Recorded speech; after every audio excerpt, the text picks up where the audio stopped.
Nuestra historia comienza cuando Judá se casó con una mujer y tuvieron 3 hijos. 2 de sus hijos se casaron con la misma mujer, pero desafortunadamente ambos fallecieron. Después de algunos años, Judá volvió a encontrarse con la misma mujer y tuvieron 2 hijos gemelos llamados Pérez y Será. ¿Quién es esta mujer misteriosa según la Biblia? Descubriremos que tenemos que empezar desde el principio. En lugar de ser cuidadoso como sus antepasados, que evitaban casarse con mujeres de Canaán, Judá eligió casarse con una mujer cananea. Tuvo 3 hijos con la hija de un hombre cananeo llamado Shua. El primer hijo se llamaba Er, el segundo era Onán, y el tercero era Er, y el tercer hijo se llamó como Judá mismo. Ur, el hijo mayor, estaba casado con una mujer llamada Tamar, pero Ur falleció. Se dice que hizo algo malo a los ojos de Dios, pero no está claro qué sucedió exactamente. Según una ley en Deuteronomio 25, si un hombre muere sin tener hijos, se supone que su viuda debe casarse con su hermano para tener hijos y continuar con la línea familiar del fallecido. El niño nacido de este matrimonio se consideraría hijo del difunto. Judá le preguntó a Onán, su segundo hijo, para casarse con la viuda de su hermano, Tamar, como cuñado para tener hijos y continuar la línea familiar de su hermano, como se menciona en Génesis 30, versículo 8. Onán aceptó exteriormente, pero no quería tener un hijo con Tamar, así que no cumplió con su deber. Al escuchar la instrucción de Judá de tener hijos para su hermano, Onán se dio cuenta de que cualquier hijo nacido sería considerado de su hermano, no suyo. A pesar de su desacuerdo, procedió con lo que creía que era necesario. Esta decisión llevó a su fallecimiento, pero hay una diferencia entre las muertes de los 2 hermanos. Las acciones de Onán fueron vistas como malvadas a los ojos del Señor, y por eso el Señor causó su muerte, como se menciona en Génesis 38, versículo 10. Ambos hermanos actuaron mal a la vista de Dios, pero las Escrituras destacan específicamente las acciones desaprobadas de Onán, al afirmar que lo que hizo estuvo mal. Ahora era el tercer hijo que tenía. El fracaso. Apóyate en la viuda Tamar. La relación familiar entre Judá y Tamar permaneció inalterada. Ella continuó siendo su nuera y él siguió siendo su suegro. Esto demuestra que la conexión entre la mujer y la familia de su marido permaneció intacta.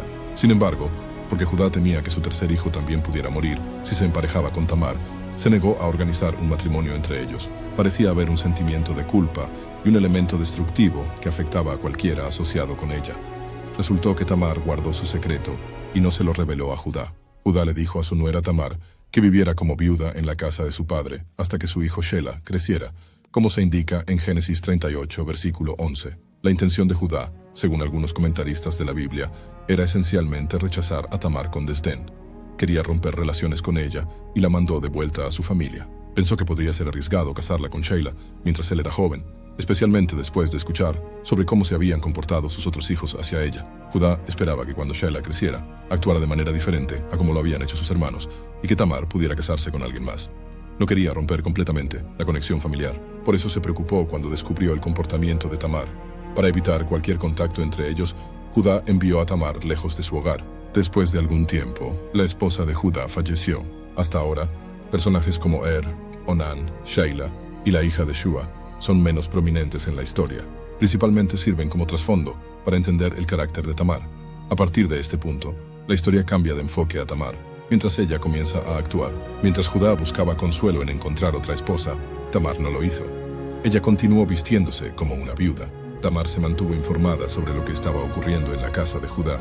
Cuando se enteró de que Judá se dirigía a Timna para participar en un festival de esquila de ovejas, se le ocurrió un plan audaz en su mente.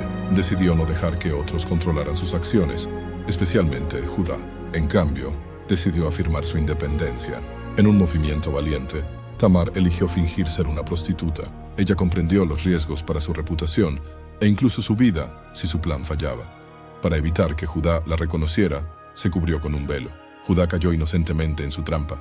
Sin darse cuenta de que ella era su nuera, se acercó a ella al borde del camino y propuso acostarse con ella. Tamar respondió preguntando qué le daría a cambio.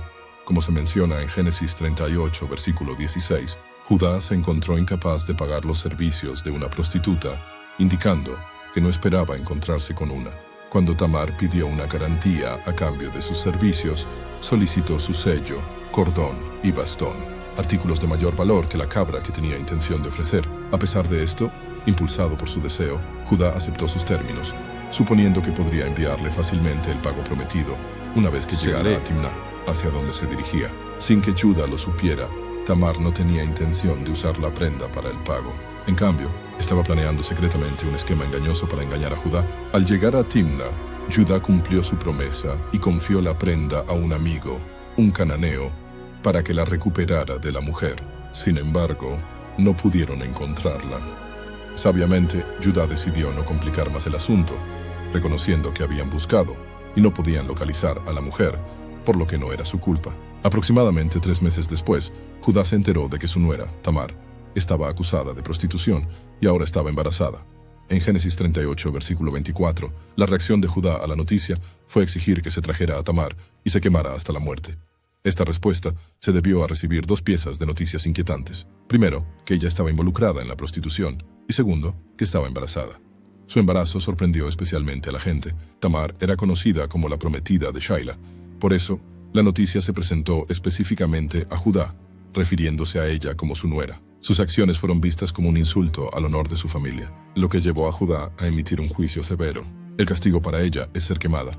En el punto más dramático de la historia, justo antes de enfrentarse a las llamas, Tamar se para frente a la multitud, reunida en la puerta de una dolorosa. Sosteniendo la promesa en sus manos, ella camina con confianza hacia el fuego. Tamar entrega la garantía a alguien en la multitud y le pide educadamente que la entregue a Judá. Ella explica: «Estoy embarazada del hombre que posee estos». Refiriéndose al sello, la cuerda y el bastón, ella les desafía a reconocer a quién pertenecían estos objetos en Génesis 38, versículo 25.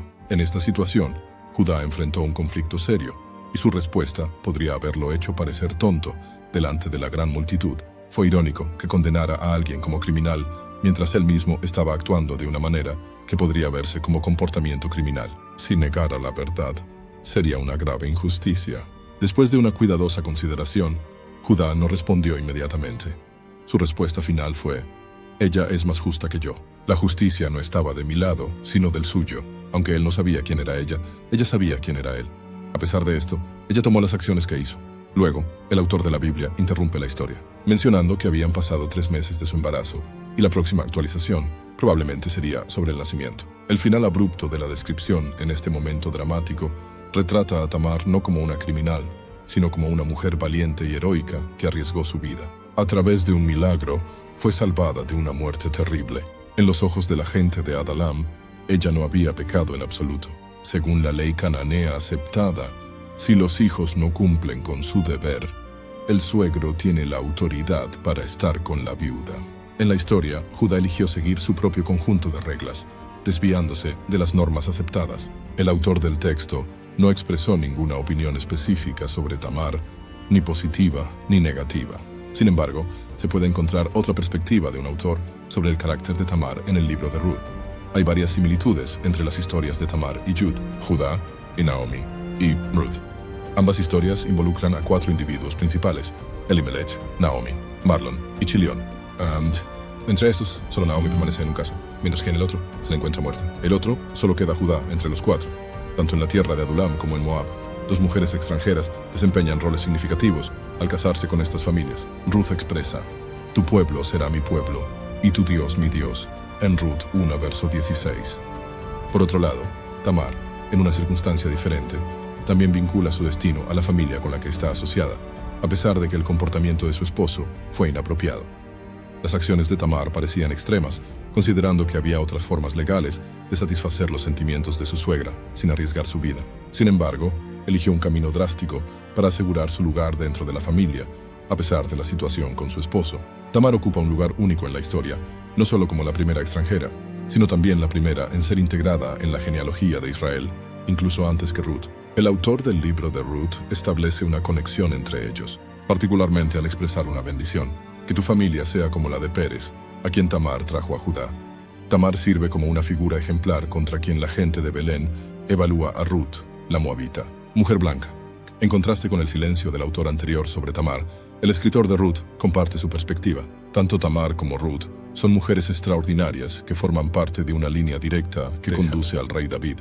Hay palabras de reprimenda dirigidas a Judá y elogios para Tamar. Una alegría y bendiciones similares, pronunciadas en Belén, se hicieron eco en su tiempo. Sin embargo, el autor no parece expresar deleite al compartir los logros de Tamar. Esto es porque sus métodos, aunque buscaban la santidad, se consideraron inapropiados y no de acuerdo con los procedimientos correctos. A pesar de esto, los hijos de Tamar, Pérez y Sera, fueron bendecidos y se convirtieron en parte de la dinastía de Judá. Por favor, Dale me gusta y suscríbete, y que Dios te bendiga.